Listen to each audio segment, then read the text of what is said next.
bateau de pirate ainsi que son équipage. Nous y allons de suite. Donc, nous sommes arrivés à destination et nous allons donc rencontrer l'équipage et visiter le bateau. Donc, ici, nous avons... Je m'appelle Roberta Barberose. Ah! C'est quoi ce cirque? Qu'est-ce qu'on fait en ce moment? C'est vraiment hors contexte right now. Vous dérangez durant notre kidnapping! Ouais, vraiment. Action. S'il vous plaît, juste quelques questions. Donc, ma première question est, qu'est-ce que vous mangez pour le petit déjeuner? Car il paraît que vous mangez vos vieilles victimes. Ben non! D'habitude, on mange du gruau avec des dattes le matin. Ma deuxième question est, de quoi est composé votre équipage? Donc, pour les rôles, il y a le capitaine qui est évidemment moi. Donc, je suis l'âme du navire et je suis responsable du succès des missions. J'ai le droit de vie ou de mort sur le bateau, mais évidemment, si je ne suis pas un bon capitaine, ce que je ne suis évidemment pas, je pourrais me faire abandonner sur une île déserte, mais ce ne sera jamais le cas. Donc moi, je m'appelle Joséphia, je suis premier lieutenant du navire. Je représente le pouvoir politique et judiciaire sur le navire et j'aide le capitaine en temps de guerre. Ensuite, il y a un deuxième lieutenant qui est sous mon ordre, Piotin. Il va s'occuper de pas qu'il y ait de bagarre entre les matelots. Il va aussi motiver les hommes, mais encore être maître canonnier et s'occuper des canons. Après, il y a le maître d'équipage Fred. Il assure le lien entre les matelots et le commandant. Nous continuons avec le pilote qui est Chris Lim. Il est cartographe, hydrographe, géographe, météorologue et bien c'est ça. Il pilote le navire. Nous continuons avec le timonier qui est Ted Rannon.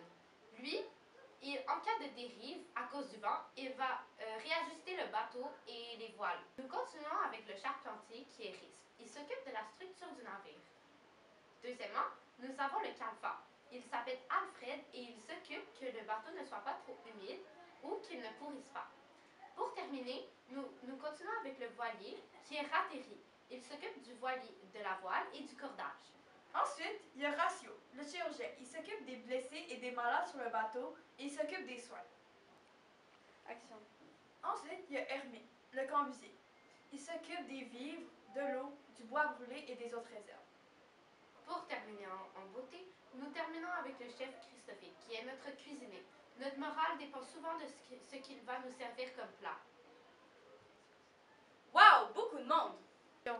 Quels étaient les châtiments imposés à vos victimes? 4 châtiments principaux. Donc, nous allons vous les dire tout de suite.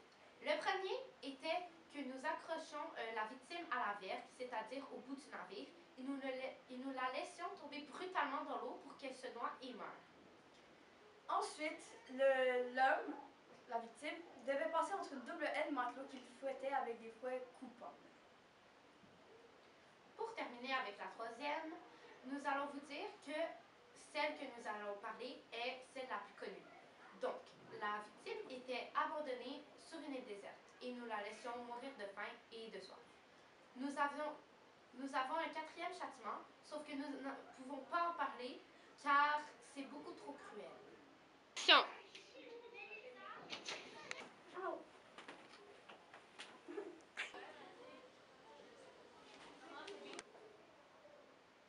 C'est exact. En avons-nous fini? Merci, ce sera tout pour aujourd'hui et bonne journée.